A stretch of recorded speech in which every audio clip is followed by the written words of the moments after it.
Hello everyone, कैसे हो। मैं रवि कुमार अपने डेंजर एजुकेशन पर आप सभी लोगों का स्वागत करता हूं। आप लोग कैसे हैं? मस्त हैं, ज़बरदस्त हैं। बिहार बोर्ड की अच्छी से तैयारी आप लोग कर रहे हैं कि नहीं, आप लोग कमेंट में बताएंगे। साथियों, मैं आज बायोलॉजी पढ़ाऊंगा। बायोलॉजी का ऑब्जेक्टिव कराऊंगा जो महत्वपूर्ण होता है। पहला चैप्टर का आपका ऑब्जेक्टिव कराऊंगा, ठीक है। इसके आगे जो कराऊंगा 23 नंबर से स्टार्ट करूंगा। आज आपका बायोलॉजी का दूसरा लेक्चर है। तो साथियों, आपका टाइम को ध्यान में रखते हुए हम अपना क्लास को आगे बढ़ाते हैं। और आप एक बात, अगर आप नए हैं तो आप मेरे चैनल को सब्सक्राइब कर ले और वीडियो को लाइक कर देना, ठीक है। तो हम लोग चलते हैं इसके आगे। तो हम लोग अब बात करेंगे 23 नंबर ऑब्जेक्टिव से। इस क्लास में 23 नंबर ऑब्जेक्टिव से हम लोग शुरुआत करेंगे। आज टारगेट रहेगा कि आज इस पहला चैप्टर का ऑब्जेक्टिव समाप्त किया जाए, ठीक है। नहीं होगा, देखा जाएगा।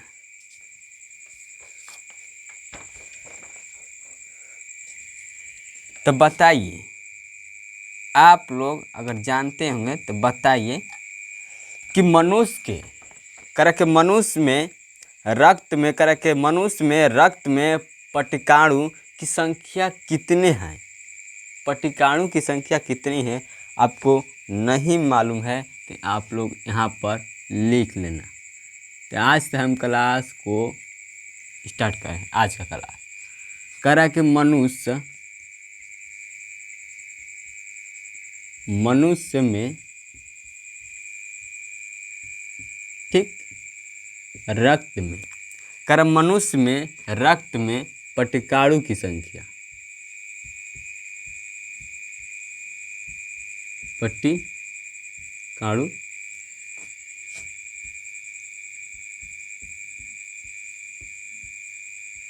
संख्या कितनी है, कितने होते हैं, कितने हैं। आपको पता होना चाहिए कि मनुष्य में रक्त में पटिकाणु की संख्या कितने हैं। तो आपके कितने हैं, कितने 3 पर 5 जीरो मिमी पर की, ठीक है।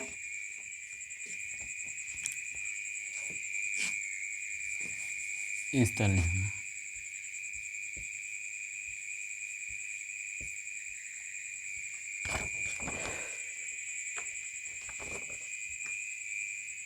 अब हम लोग 24 चलते हैं। 24 पर कह रहा है कि उच्च स्तरीय पौधों में पदार्थ का परिवहन मुख्यतः कितने विधियों द्वारा होता है। उच्च स्तरीय पौधे में कह रहा है कि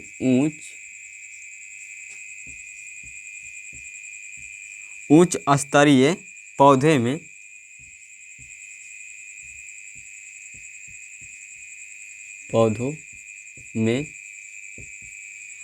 उच्च स्तरीय पौधों में पदार्थों का परिवहन,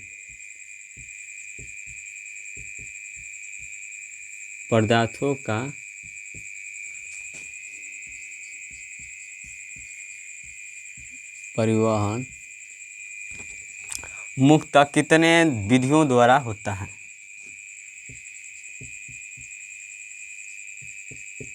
मुख्यतः कितने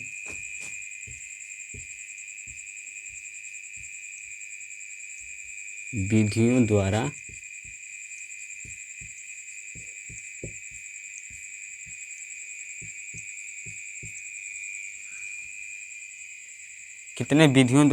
होता है।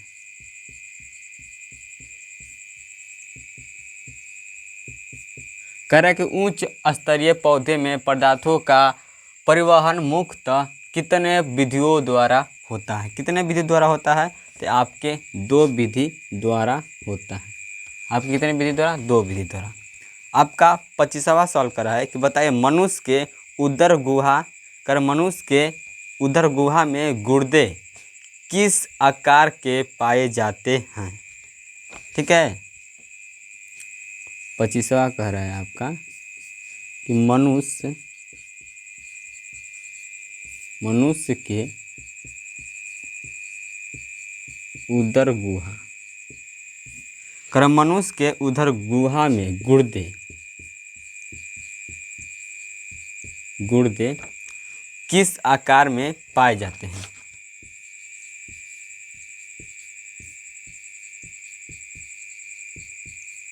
आकार में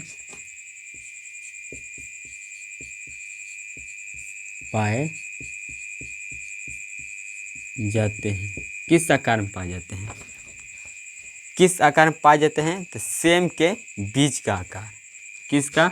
सेम आप लोग खाए होंगे, सेम का बीज का आकार।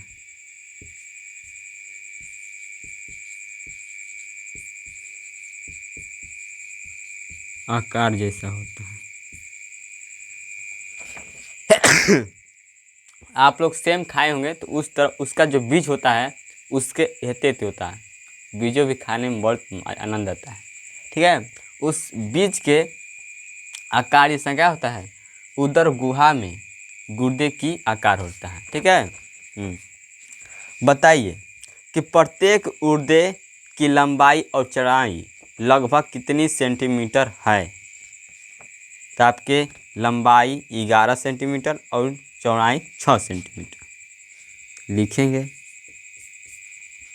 कि प्रत्येक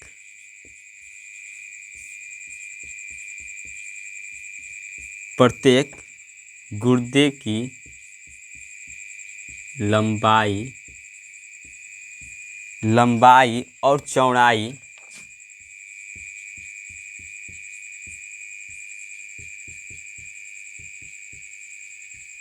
लगभग कितने सेंटीमीटर है?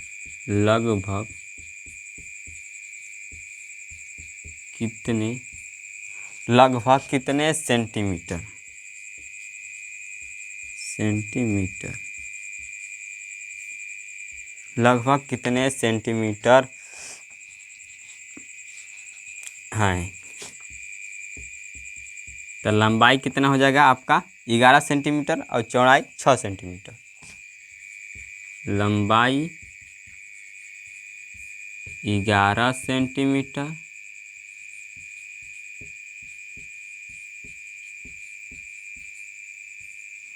और चौड़ाई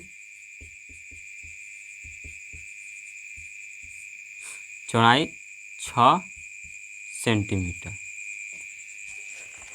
सेंटीमीटर का लिखते हैं cm से लिखते हैं। ठीक है, cm क्या होता है आपका? सेंटीमीटर। तो चौड़ाई 6 सेंटीमीटर, लंबाई 11 सेंटीमीटर। ठीक है,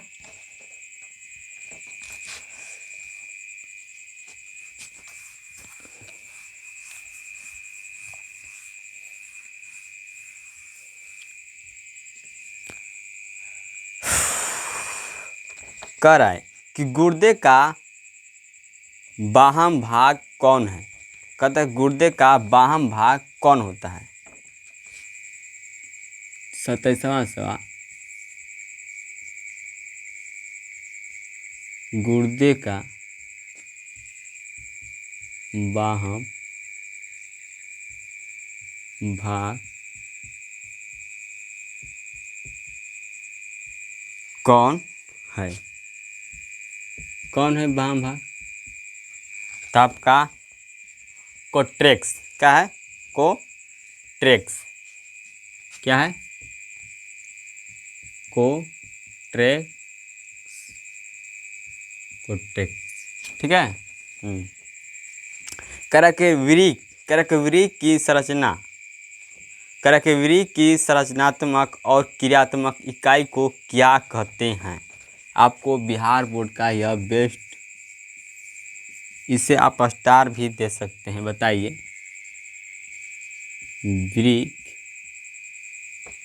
वृक्क की संरचनात्मक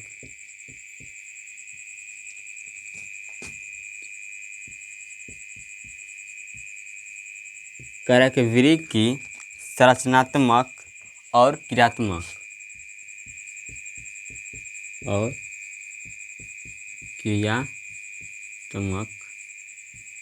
संरचनात्मक क्रियात्मक इकाई को क्या कहते हैं? इकाई को क्या कहते हैं? क्या कहते हैं? तो नेफ्रॉन क्या कहा जाता है? नेफ्रॉन कहा जाता है। नेफ्रॉन क्या कहा जाता है? नेफ्रॉन कहा जाता है।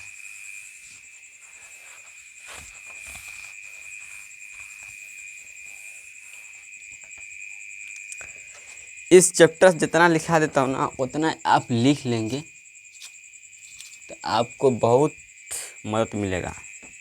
अब बताइए कि स्लाइड को सर्वप्रथम किस कंपाउंड माइक्रोस्कोप पर देखा जाता है?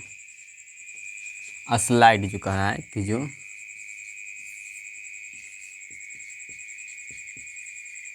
करेक्ट स्लाइड को सर्वप्रथम किस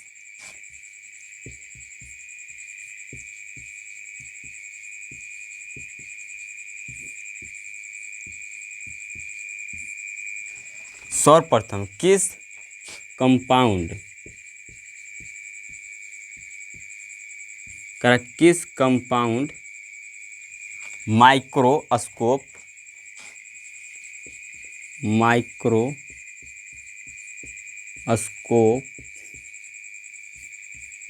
माइक्रोस्कोप पर देखा जाता है?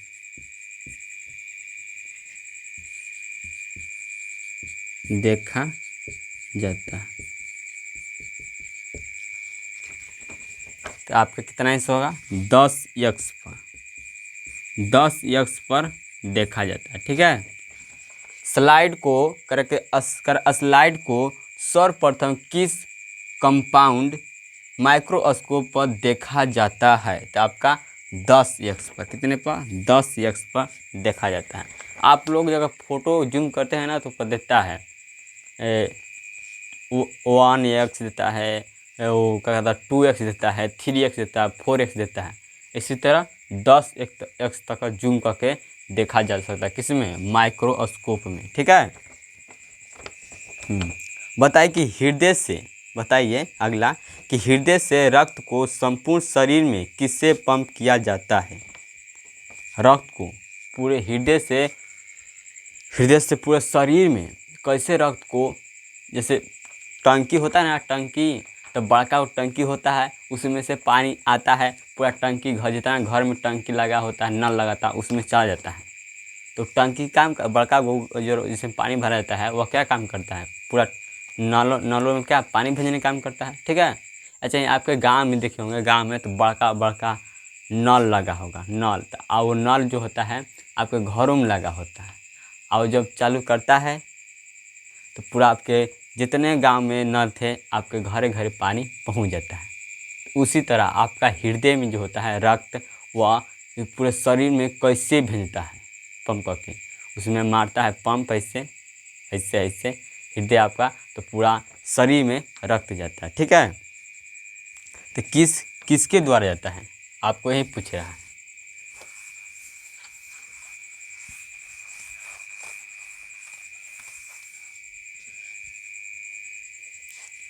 तो कह रहा कि हृदय से रक्त को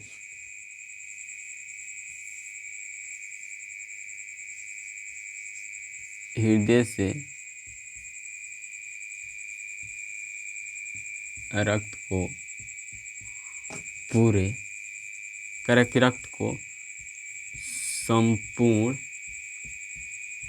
संपूर्ण शरीर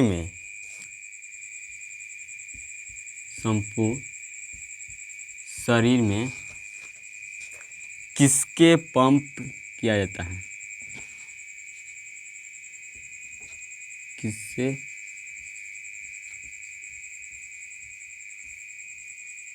पंप किया जाता है?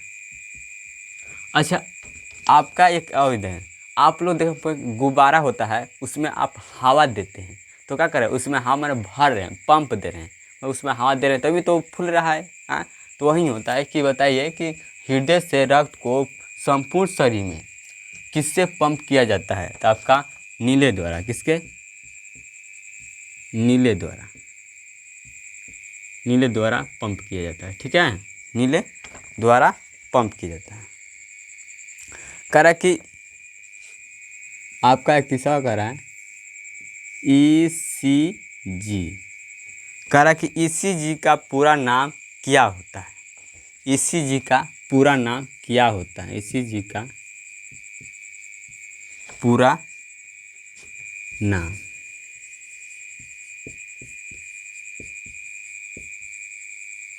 क्या है? ECG का पूरा नाम है कह रहा कि इलेक्ट्रोकार्डियोग्राम। ठीक है, आपको पूछ सकता भी है क्या होता है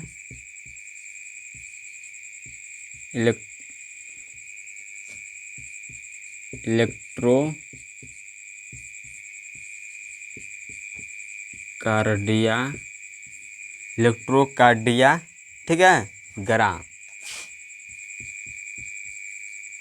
आपका होता है। इलेक्ट्रोकार्डिया ग्राम का होता है। किसका? ECG का फुल फॉर्म। जो लोग बायोलॉजी पढ़े थे जानते होंगे, और जो नहीं पढ़े थे क्या पढ़ते होंगे। तो जो पढ़े हैं बायोलॉजी अभी, क्योंकि अभी तो पढ़े नहीं, बताइए कोशिका का ऊर्जा मुद्रा के रूप में किसे जाना जाता है? ATP। क्या जाना जाता है? ATP।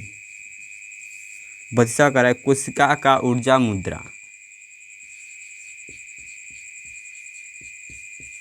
कोशिका का ऊर्जा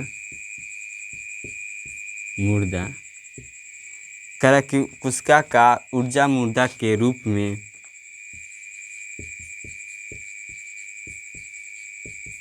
किसे जाना जाता है?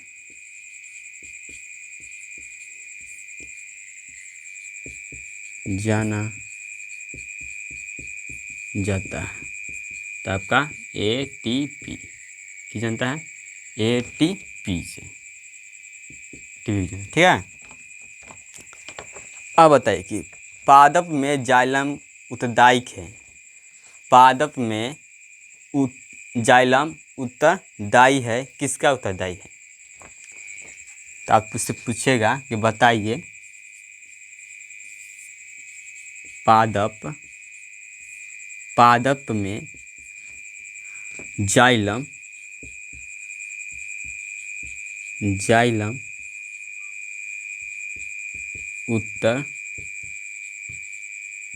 उत्तरदायी है, किसका उत्तरदायी है? किसका उत्तरदायी है? तो जल के वहन के लिए, जल के वहन के लिए, जल के वहन के लिए, जल के वहन के लिए पादप में जाइलम उत्तरदायी है। किसके लिए उत्तरदायी है? तो जल के वहन के लिए, ठीक है। जल को क्या करता है? भेजता है चारों ओर शरीर में, ठीक है।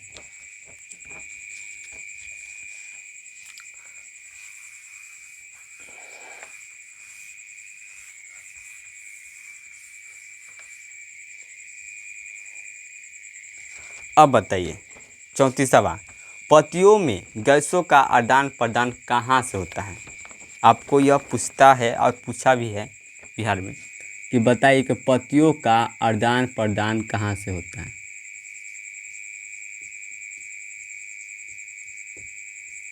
पतियों में गैसों का आदान प्रदान,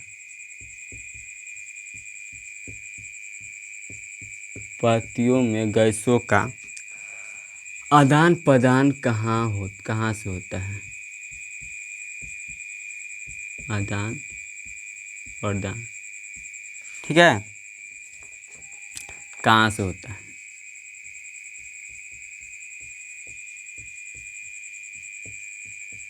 होता है, कहाँ से होता है आपका?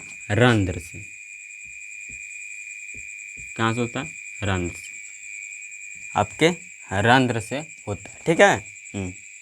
बताइए 35वां कि रक्त का कौन सा अवयव घायल स्थान के रक्त स्राव के मार्ग को रक्त का थक्का बनाकर अवरुद्ध करता है?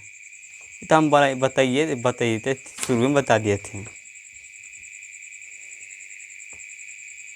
लैक्टेटिक्स जो बताए थे।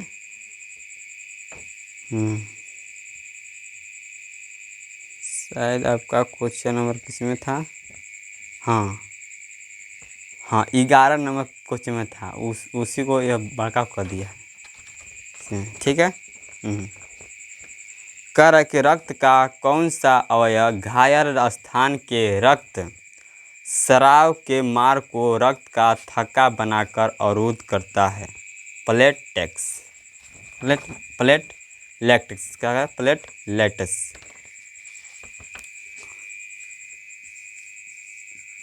कह रहा रक्त का वह कौन सा अवयव?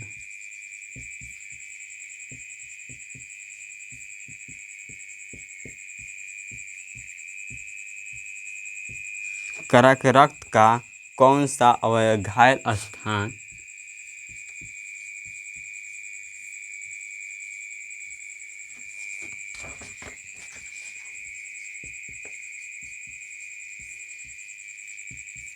कर घायल स्थान रक्त के स्राव के मार्ग को रक्त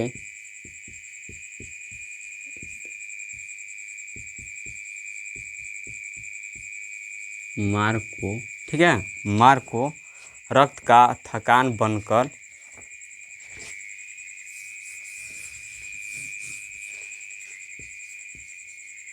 रक्त का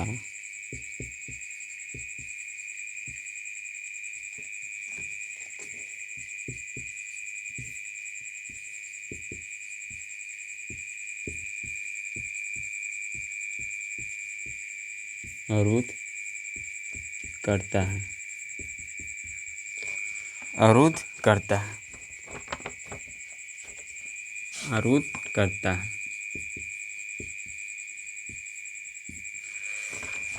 कर रक्त का कौन सा अवयव घायल स्थान के रक्त स्राव के मार्ग को रक्त का थकान बनाकर अवरुद्ध करता है? कौन अवरुद्ध करता है आपका? तो आपका होगा प्लेटलेट्स, ठीक है, आंसर होगा। बताइए कि द्विखंडन किससे होता है? द्विखंडन किससे होता है? द्विखंडन किससे होता है?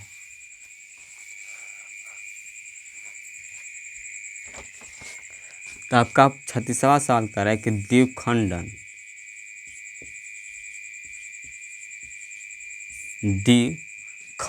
किससे होता है? तो किससे होता है? किससे होता है? तो अमीबा से। क्या होता है? अमीबा से, ठीक है।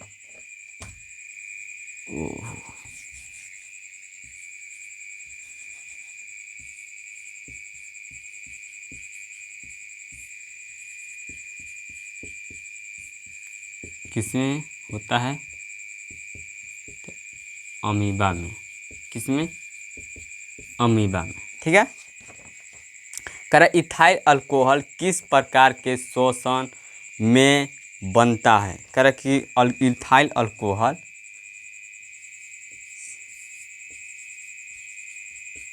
इथाइल अल्कोहल कह रहा कि इथाइल अल्कोहल किस प्रकार के शोषण प्रकार के श्वसन से बनता है।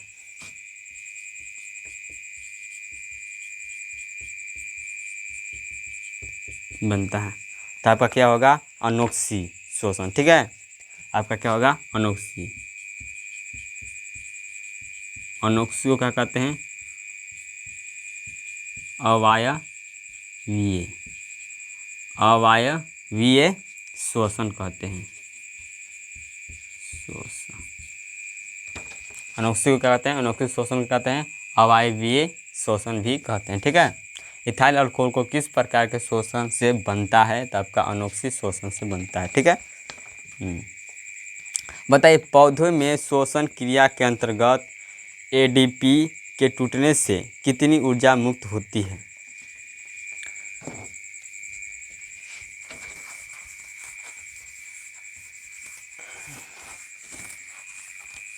तो कम से कम 60 को कम से कम टारगेट बनाना है। 60 को तो आपका करना ही करना है। कितना टाइम हुआ है? अभी 26 हो रहा है, अभी बहुत टाइम है। ठीक है,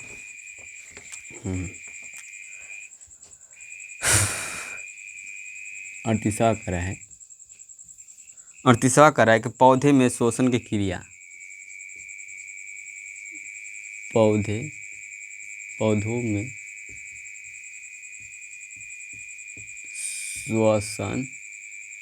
श्वसन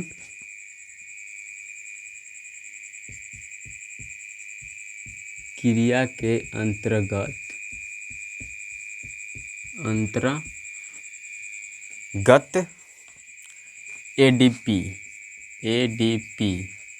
एडीपी के टूटने से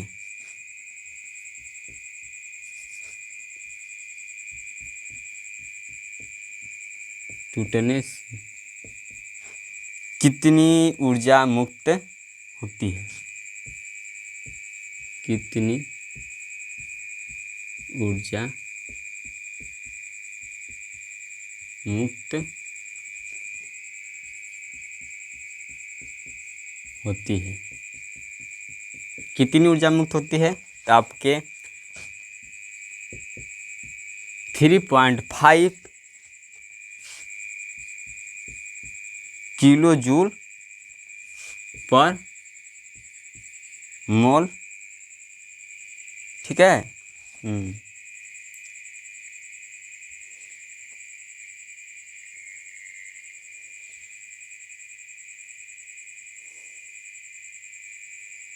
अगर हम इसे जूल में निकालेंगे, जूल में, तो आपका क्या होगा? 30.5 किलो जूल होगा। मोल को हटाकर जूल निकालेंगे कितना होगा? इतना होगा। भाग देंगे तो। ठीक है, अगर मोल को हटाएंगे तब।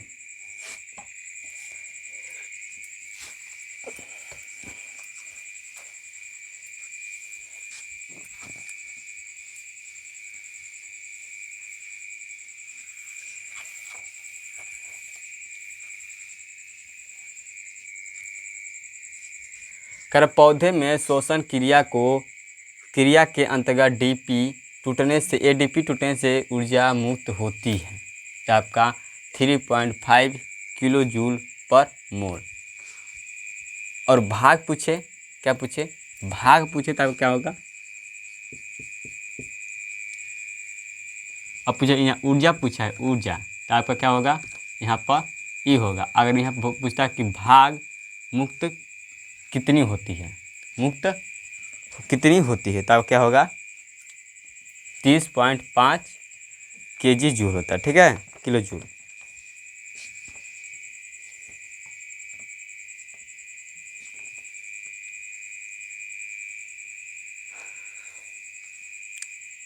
अब बताइए कि हरे पौधे क्या कहलाते हैं? बताइए आप लोग। 39वां सवाल कि हरे पौधे क्या कहलाते हैं?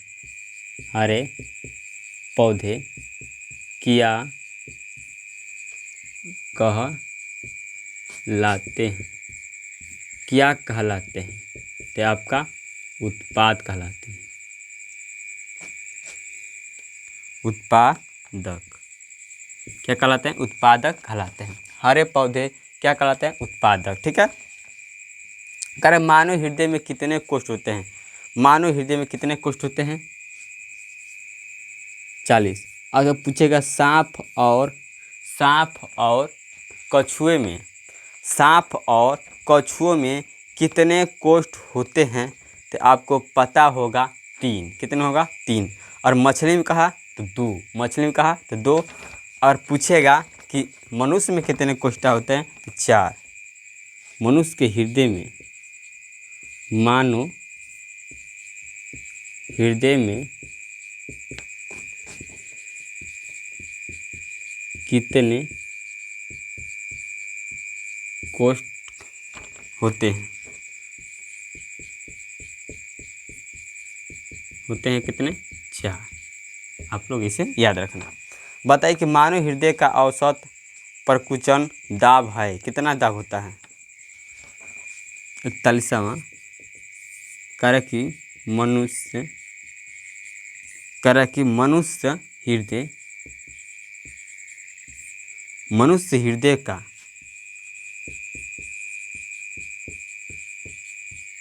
औसत परकुंचन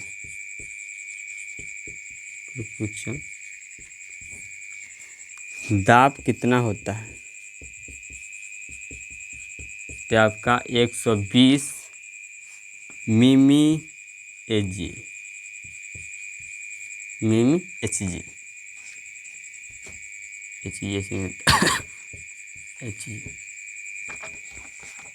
इस तरह से। थोड़ा पानी पी लो, उसके बाद आपका लिखाऊंगा। चलिए आप लोग लिखेंगे।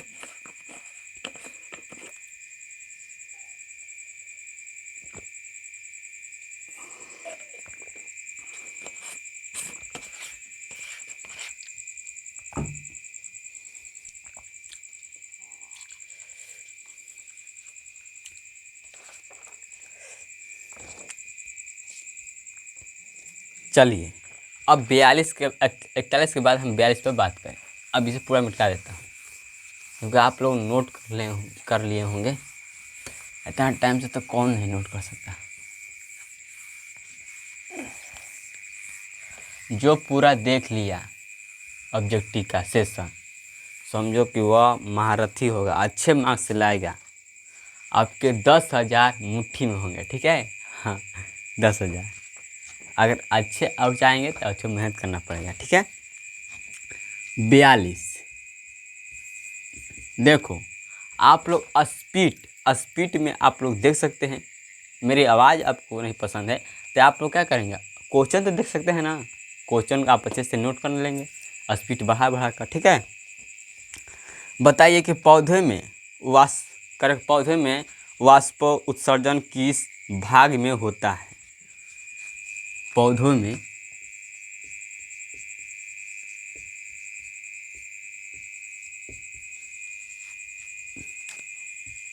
वाष्प उत्सर्जन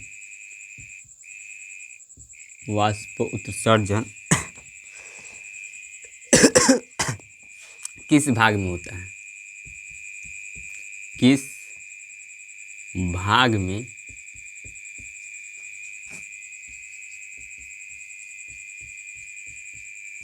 होता है? किस भाग में होता है? तो आपके पत्ती जो होता है ना, हरा भरा पत्ती, उसमें, ठीक है? वो दाढ़ी बना लो पत्ती नहीं, जो आप देखेंगे आप पेड़ों में क्या होते हैं? सब पत्तियां होती हैं उसके डालों में, ठीक है? तो उसमें क्या होती है? वाष्प उत्सर्जन की क्या होती है? भाग होती है, ठीक है? करें मनुष्य का हृदय प्रति मिनट कितने बार धड़कता है? ये आपको पूछेगा कि बताइए कि मनुष्य का हृदय जो है, जिसे कहते हैं आप लोग दिल, कहने कि तोहरा खातिर दिल बहुत तेज धड़केल बा। बाकी ये आज का के दिल बहुत खतरनाक बा, कहें कि आज धड़क के ऐसा ही ड्रामे में काट के भर थी सा नहीं, ड्रामे में काट के भर तनी सा। कौन लेके शादी करके लेता है सर, हारमोनी करे या घुमावे कुछ और ढेके देते हैं होता। तो आजकल बहुत शादी करने से लोग डरते हैं, क्योंकि औरत में एक महाकाल आ गया है, ठीक है। तो उससे बात नहीं है, शादी मत करो। कह रहे कि मनुष्य का हृदय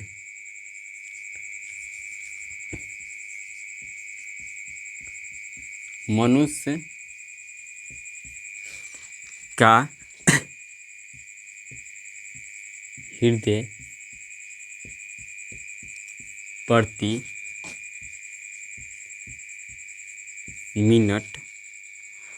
मिनट कितनी बार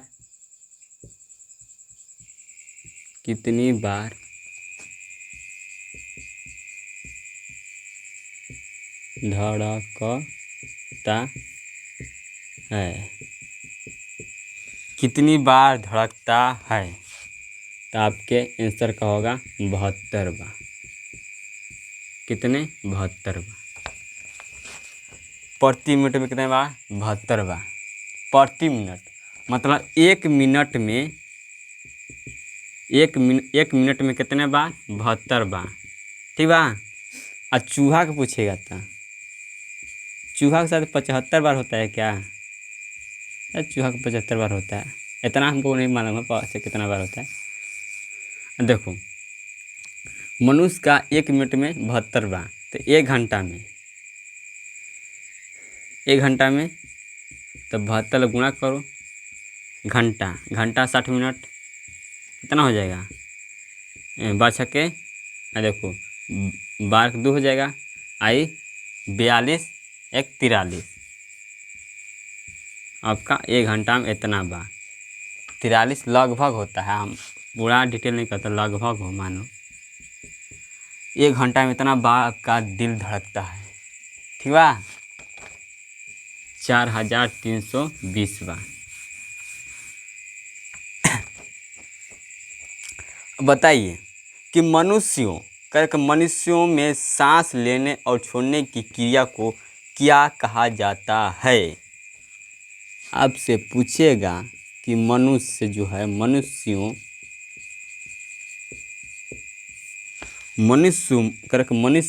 में सांस लेने और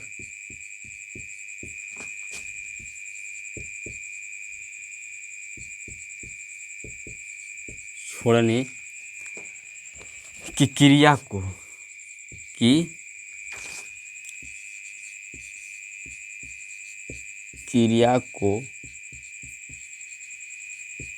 क्या कहते हैं? क्या कहते हैं? तो श्वासोच्छ्वास। क्या कहते हैं? श्वासोच्छ्वास।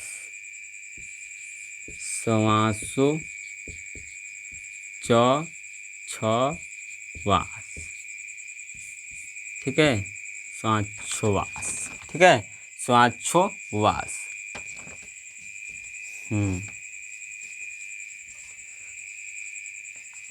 ठीक है।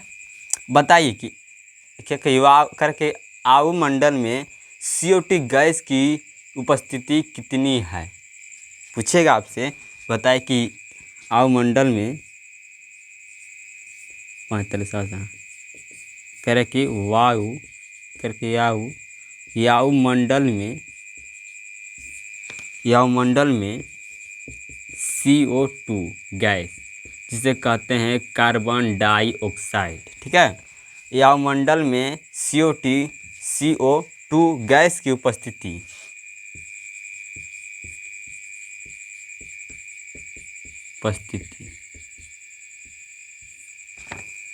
कितना है? वायुमंडल में CO2 कितना है? आपको पूछेगा आपसे कोई कि बताइए कि CO2 गैस जो हो आपके वायुमंडल में कितना है, तो आपको पता होना चाहिए कि 0.03%। क्या? 0.03%, ठीक है। बताइए कि हरे पौधों में पोषण की वृद्धि को क्या कहते हैं? हरे पौधे में पोषण की विधि को क्या कहते हैं?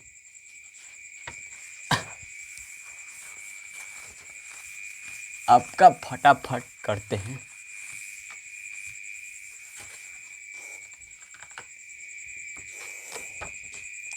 5 छिलसा।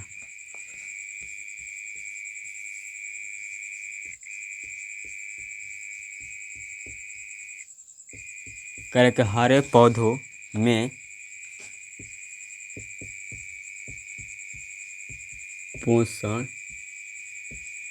की विधि, पोषण की विधि को क्या कहते हैं?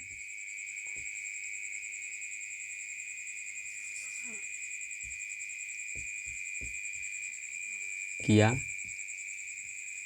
कहते हैं? तो क्या होता है? सपोषण। क्या कहते हैं? सपोषण कहते हैं। क्या कहते हैं? सपोषण। ठीक है, सपोषण। हरे पौधे में पोषण की विधि को क्या कहते हैं? सपोषण कहते हैं। क्या कहते हैं? सपोषण। बताइए कि वास का पाचन किसके द्वारा होता है? क्या? वास का पाचन किसके द्वारा होता है? वास का पाचन, करक वास का पाचन किसके द्वारा होता है? किसके द्वारा होता है? किसके द्वारा होता है? तो आपका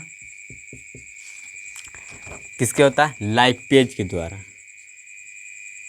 लाइपेज के द्वारा, लाइपेज के द्वारा होता है। ठीक है। बताइए कि मनुष्य में पाचन की क्रिया कहाँ आरंभ होता है? कह रहा है कि मनुष्य में,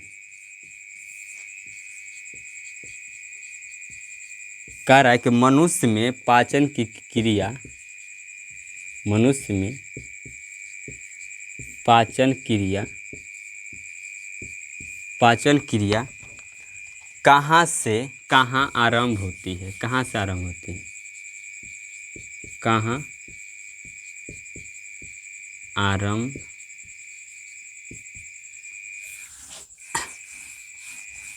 कहाँ आरंभ होता है? आप लोग अपना भोजन कहाँ से खाते हैं? आप मुख से। कहाँ से? मुख से। कहाँ से खाते हैं? अपने मुख से आप भोजन क्या खाते हैं? मुख से। तो मनुष्य में पाचन क्रिया कहाँ आरंभ होता है? तो पहले आप मुंह में डालते हैं, अपने मुंह में डालते हैं खाना को, भोजन को, आप तब यहाँ से आपका पाचन क्रिया शुरू होने लगता है। ठीक है। तो बताइए कि अहरनाल का सबसे लंबा भाग कौन होता है?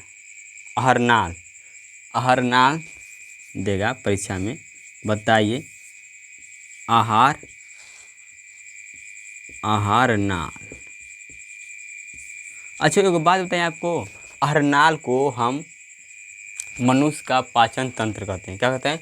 अहरनाल को पाचन तंत्र भी कहते हैं। अहरनाल को क्या कहते हैं? पाचन तंत्र भी कहते हैं। तो परीक्षा में दिया रहेगा आपको अहरनाल, दिया रहेगा अहरनाल का चित्र बनाइए 5 नंबर में, दिया रहेगा आपको अहरनाल का चित्र बनाइए 5 नंबर में। आप कहेंगे कि अरे सरवा, अब पाचन तंत्र आपको दिया रहबे नहीं करेगा, तो क्या कहेगा? अरे मदी, आप जानते रहेंगे खाली कि पाचन तंत्र खाली की चित्र हम जान रहे कि बना जाला ऐसे, बाकी अहरनाल पता नहीं खे। तो अहरनाल को कहा जाता है पाचन तंत्र। मुझसे गलती हुआ है यह मुझसे यह गलती हुआ है। परीक्षा में याद कर गए थे कि पाचन तंत्र का चित्र इस तरह होता है, और दे दिया कि अहरनाल का चित्र बनाइए। अहरनाल हम मुझे पता नहीं था कि अहरनाल किसे कहते हैं, तो मैंने यह बना दिया, नेफ्रॉन का चित्र बना दिया ठीक है। हाँ। तो यही दिक्कत होता है, तो इसलिए आप याद रखें कि अहरनाल को हम पाचन तंत्र के नाम से भी जानते हैं। ठीक है। हाँ। तो अहरनाल का सबसे लंबा भाग, सबसे लंबा भाग, लंबा भाग कौन है? कौन है? अहरनाल का सबसे लंबा भाग कौन है? छोटी आंत। क्या है? अब छोटी आंत, छोटी आंत। ठीक है, छोटी आंत होता है। एक होता है बड़ी आंत, एक होता है छोटी आंत।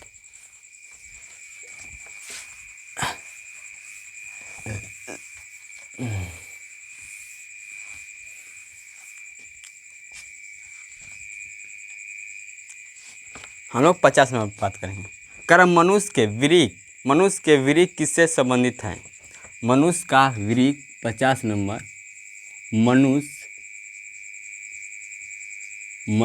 का वृक्क मनुष्य का वृक्क किससे संबंधित है? किससे संबंधित है?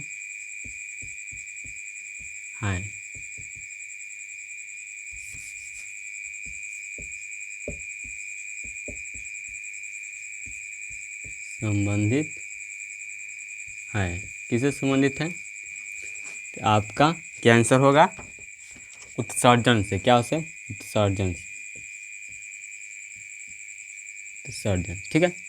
आपका 51 नंबर। क्योंकि हमें 60 तक पूरा करना है, 100 को दिया है, हाँ, तो आज हम 60 को पूरा कर लेंगे, ठीक है। तो आप कल सोचेंगे कि 100 पूरा हो जाए कैसे हूँ, ठीक है। तो बताइए किस ग्रंथि के कारण त्वचा का उत्सर्जित अंग है? कह कि किस, आपका टाइम वेस्ट नहीं करेंगे आप, कह किस ग्रंथि के कारण, ठीक है, किस ग्रंथि के कारण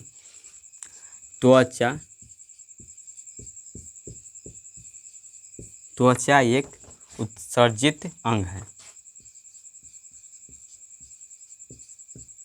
उत्सर्जित अंग है।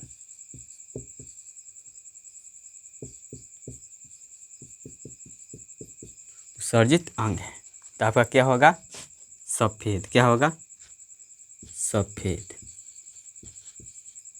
सफेद रंग का होता है उत्सर्जित अंग, ठीक है।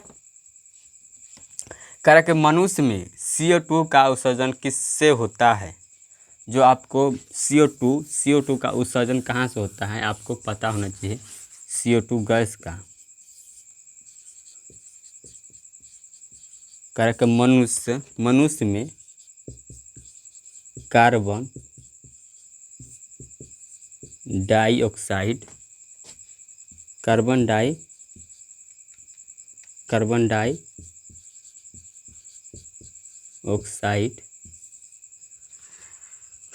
का कहाँ से का उत्सर्जन ठीक है, का उत्सर्जन किससे होता है? किससे होता है? क्या आपका क्या होगा? फेफड़ा। फेफड़ा से। किससे होता है? फेफड़ा से, ठीक है। बताइए 53 नंबर। करेगा कौन सा पदार्थ अमोनिया के साथ मिलकर यूरिया बनाता है? कौन सा पदार्थ अमोनिया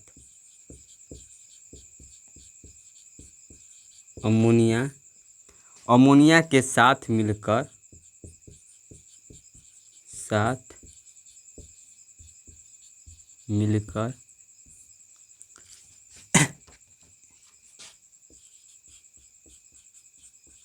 यूरिया बनाता है? कौन सा बनाता है? तो आपका ऑक्सीजन। क्या बनाता है? ऑक्सीजन बनाता है। ऑक्सीजन। कौन सा पदार्थ अमोनिया के साथ मिलकर यूरिया बनाता है? तो आपका ऑक्सीजन, ठीक है। कहता कि पराग नालिका का बीजांड किस ओर वृद्धि करना किस प्रकार की अनुवर्तन है? रसायन अनुवर्तन।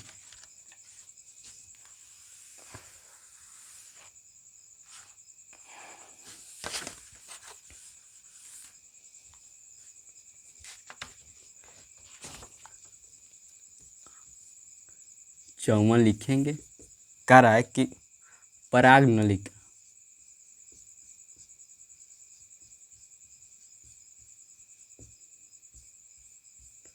पराग नलिका का बीजाण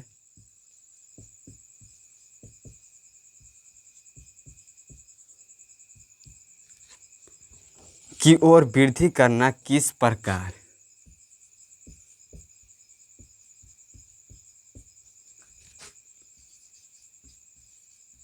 वृद्धि करना किस कराए की प्रणालिका का बीजाण की ओर, ठीक है, की ओर वृद्धि करना किस प्रकार का अनुवर्तन है?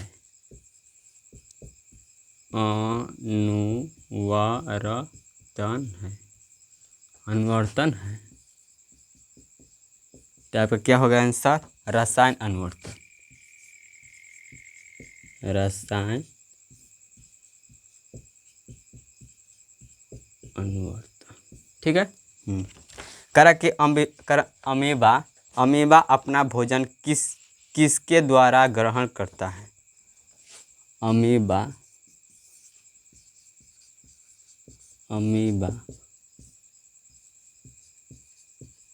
अपना भोजन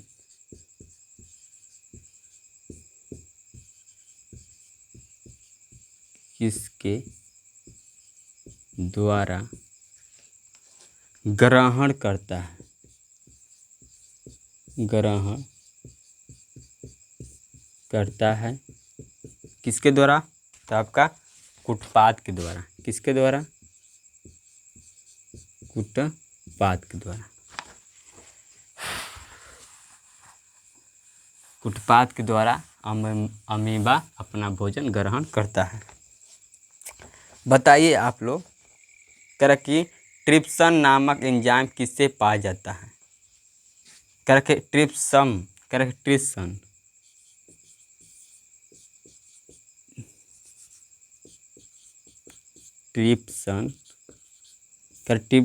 एंजाइम नामक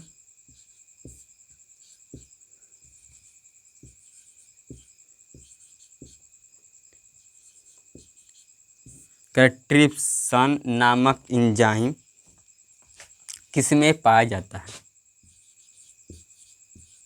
किसमें पाया जाता है? किसमें पाया जाता है? तो आपका अग्नाशी में। क्या? अग्नाशी रस में, ठीक है। कहाँ पाया जाता है? अग्नाशी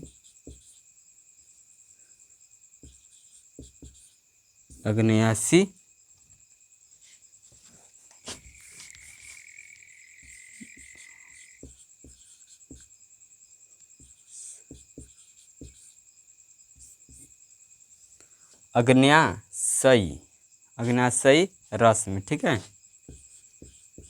इस तरह लिखें।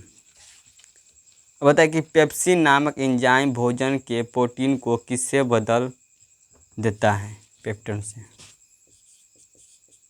कह रहा है कि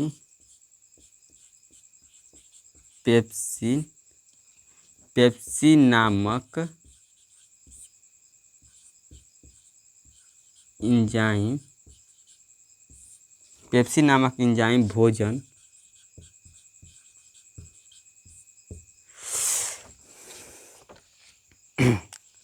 पेप्सिन नामक एंजाइम भोजन के प्रोटीन को किसमें बदल देता है?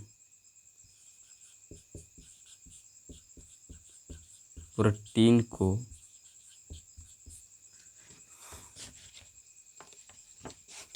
किसमें बदल देता है? किसमें बदल देता है?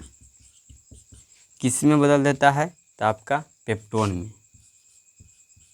पेप्टोन, ठीक है।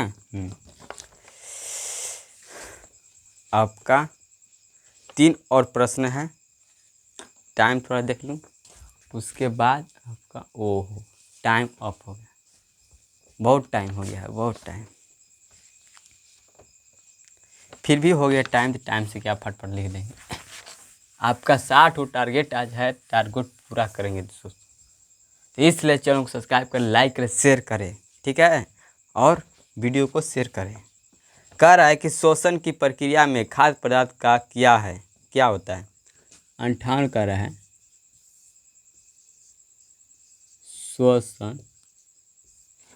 शोषण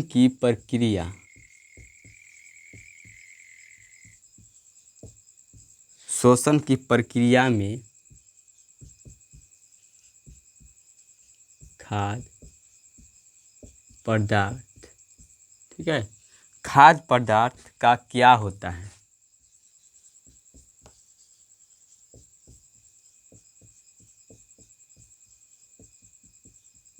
क्या होता है, तो क्या होता है, विघटन क्या होता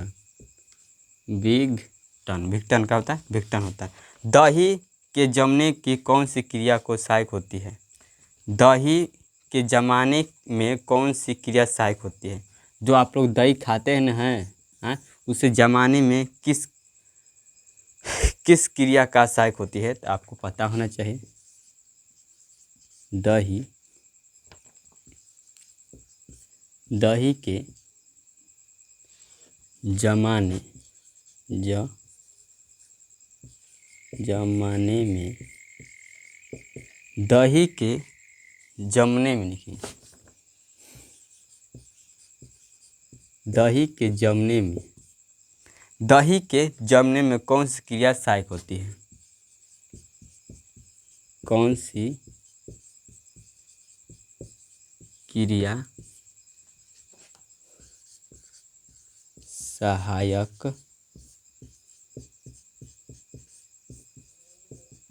होती है। कह रहे दही के जमने में कौन सी क्रिया सहायक होती है, तो आपका कौन सी क्रिया सहायक होती है, आपका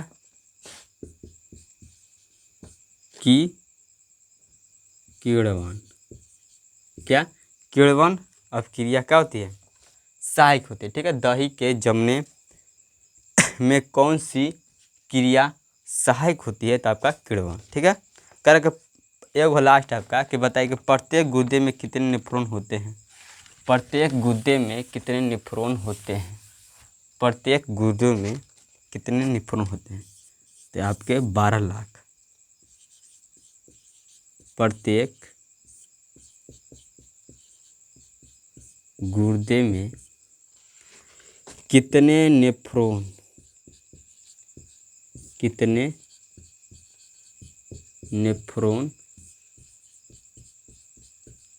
होते हैं। कितने नेफ्रॉन होते हैं, लगभग 12 लाख। लगभग 12 लाख, ठीक है, लगभग कितने, 12 लाख। तो आज इतना ही, और मिलेंगे कल, ठीक है। तो चैनल को सब्सक्राइब करें, लाइक करें, शेयर करें, और अच्छा लगता है तो, और क्या पढ़ना है कमेंट भी करें, ताकि मैं भी उस पर और काम कर सकूं। तो मिलते हैं अगले वीडियो में। जय हिंद, जय भारत।